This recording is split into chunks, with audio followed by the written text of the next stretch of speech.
मित्रों, किसी नगर में एक बूढ़ा चोर रहता था। 16 वर्षीय उसका एक लड़का भी था।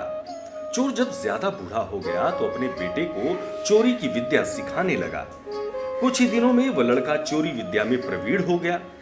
दोनों बाप बेटा आराम से जीवन व्यतीत करने लगे। एक दिन चोर ने अपने बेटे से कहा, देखो बेटा, साधु संतों की बात कभी नहीं सुननी चाहिए। अगर कोई महात्मा उपदेश देता हो तो अपने कानों में उंगली डालकर वहां से भाग जाना, समझे? बेटे ने कहा, हाँ बापू, समझ गया। एक दिन लड़के ने सोचा, क्यों ना आज राजा के घर पर ही हाथ साफ कर दूं। ऐसा सोचकर उधर ही चल पड़ा। थोड़ी दूर जाने के बाद उसने देखा कि रास्ते में बगल में कुछ लोग एकत्र होकर खड़े हैं। उसने एक आते हुए व्यक्ति से पूछा, उस स्थान पर इतने लोग एकत्रित क्यों हुए हैं? उस आदमी ने उत्तर दिया, वहां एक महात्मा उपदेश दे रहे हैं। ये सुनकर उसका माथा ठनका।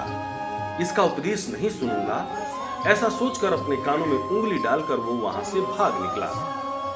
जैसे ही वो भीड़ के निकट पहुंचा, एक पत्थर से ठोकर लगी और वो गिर गया। उस समय महात्मा जी कह रहे थे, कभी झूठ नहीं बोलना चाहिए।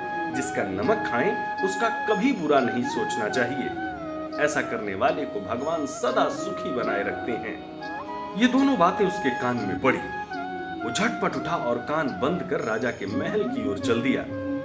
वहां पहुंचकर जैसे ही अंदर जाना चाहा कि उसे वहां बैठे पहरेदारों ने टोका, अरे कहां जाते हो, तुम कौन हो? उसे महात्मा का उपदेश याद आया, झूठ नहीं बोलना चाहिए। चोर ने सोचा, आज सच ही बोलकर देखे। उसने उत्तर दिया, मैं चोर हूं और चोरी करने जा रहा हूं। अच्छा जाओ। उसने सोचा, राजमहल का नौकर होगा, मजाक कर रहा है। चोर सच बोलकर राजमहल में प्रवेश कर गया। एक कमरे में घुसा।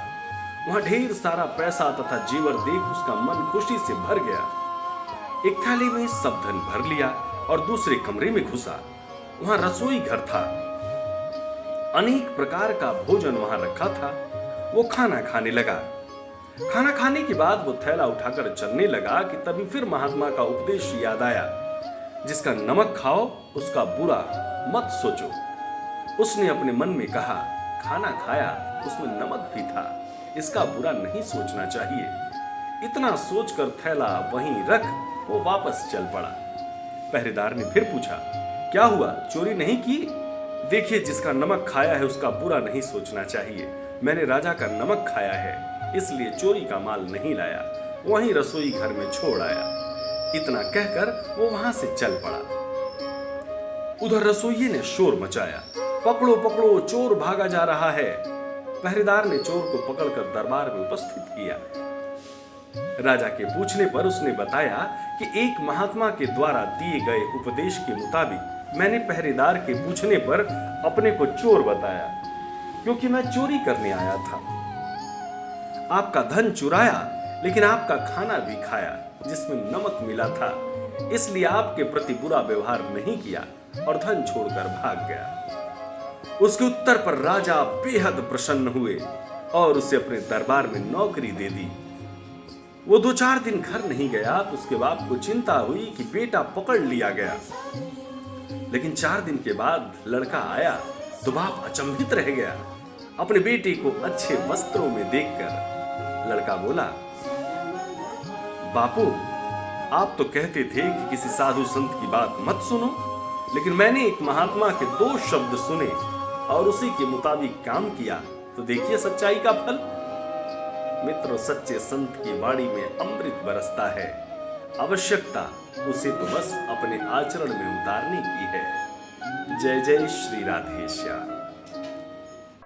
सब्सक्राइब करें टोटल भक्ति को। अब हमारे वीडियोस को सबसे पहले देखने के लिए बेल आइकन को दबाना ना भूलें।